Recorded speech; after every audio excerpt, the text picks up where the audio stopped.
Hello dear aspirants, this is Tina here. Welcome to the Verity Path. Start here, go anywhere. So as you know, we have shared a lot of videos regarding subjective knowledge and also regarding the information which you need to be required for the competitive examinations. So we are adding one more topic in your list, that is the President of India. This is a very important topic in a constitution and it is very beneficial. If you read it out, then it is very required topic if you are applying for the competitive examinations. So as you can see in your screen, that here is a picture of Mr. Ramnath Kovind, which is a current president of our country. He is the 14th president of our country, and he has been selected recently. So we are going to discuss about the president of our country, like what are the powers of the president, what are the qualifications a person need to be required for being applying for being a president, and what are the other informations like who is the president and how is got selected. So these are the information we are going to share right now. We are going to share some basic informations about the president of our country. So let's start now.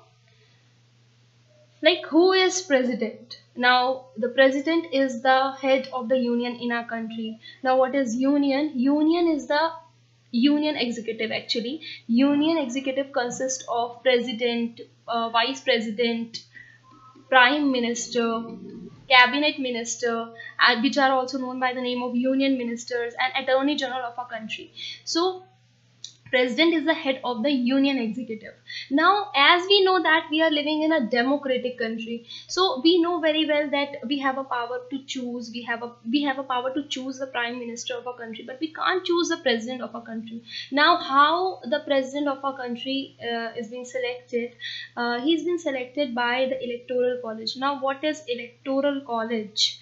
Actually, the electoral college consists of the elected members of both the houses of the parliament, that means Lok Sabha and Rajya Sabha. I repeat one thing, that the elected members, only elected members. Rajya Sabha has 12 members, which are the nominated members, and these are nominated by the president itself, so they cannot take participation in the presidential election. So only the elected members of both the houses can participate in these elections.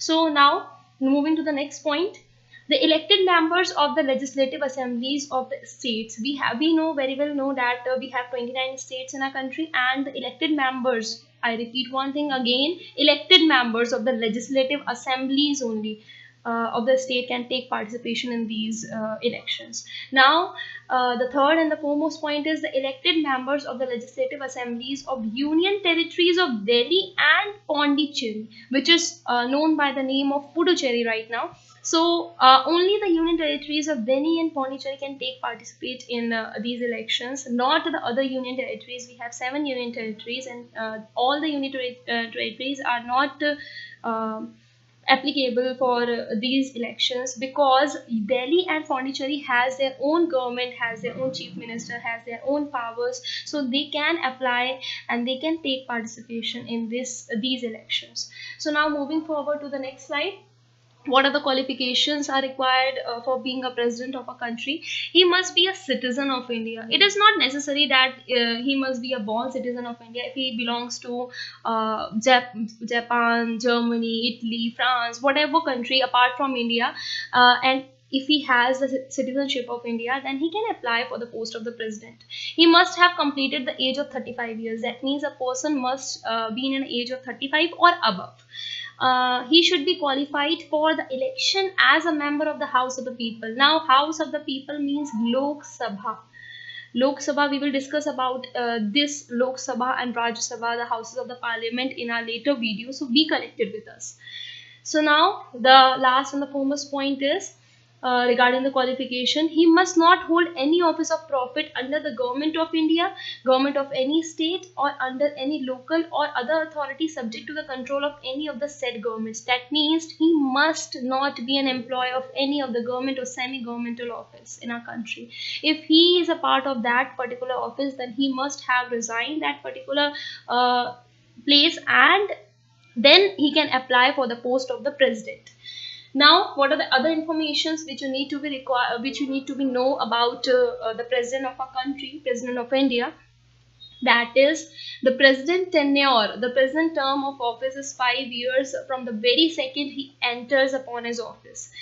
And if he wants to submit his resignation in writing before his tenure, then he can submit his resignation to the vice president of India.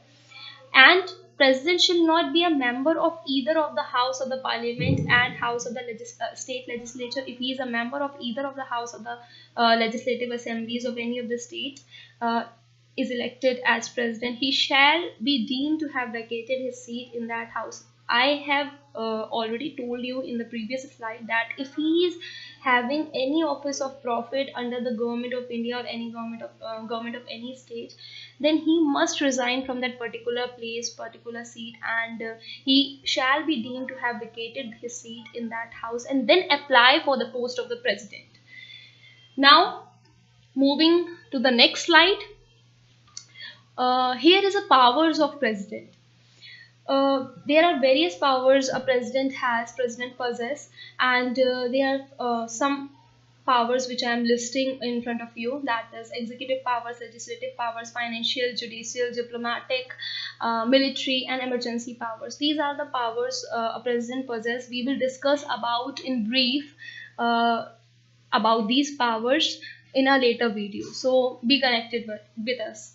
So apart from these, a president has a very important power, which is a veto power. The veto power, what is veto power? A bill passed by a parliament can become an act only if it receives the assent, that means approval of the president. When such a bill is presented to the president for his assent, he has three alternatives. What are the three alternatives? He may give his assent to the bill, that means he may simply approve that particular bill and allow that particular bill to become a law, or he may withhold his assent to the bill.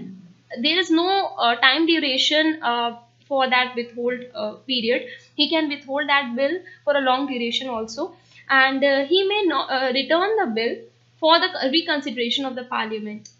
And if he wants some reconsideration of the parliament, if he wants to allow that particular bill, then he will return that particular bill to the parliament and tell them to reconsider that particular bill. If it is not a money bill is needed to be passed without returning to the parliament. And however, if the bill passed again by then parliament with or without amendments and again presented to the president must give his assent to the bill. Now he can use his veto power. If the parliament passed that particular bill and send it to the president, then he can use his veto power and withhold that particular bill and don't allow him to become a law. So, thus the president has the veto power over the bills passed by the parliament, that is, he can withhold his assent to the bill. So that's it for now. We will discuss about the other informations which I have told you also in our later videos. Here is information about the president of India. You can pause the video and note it down. And that's it for now. If you haven't subscribed our YouTube channel, then do it now, and don't forget to press the bell icon. You can follow us on Facebook,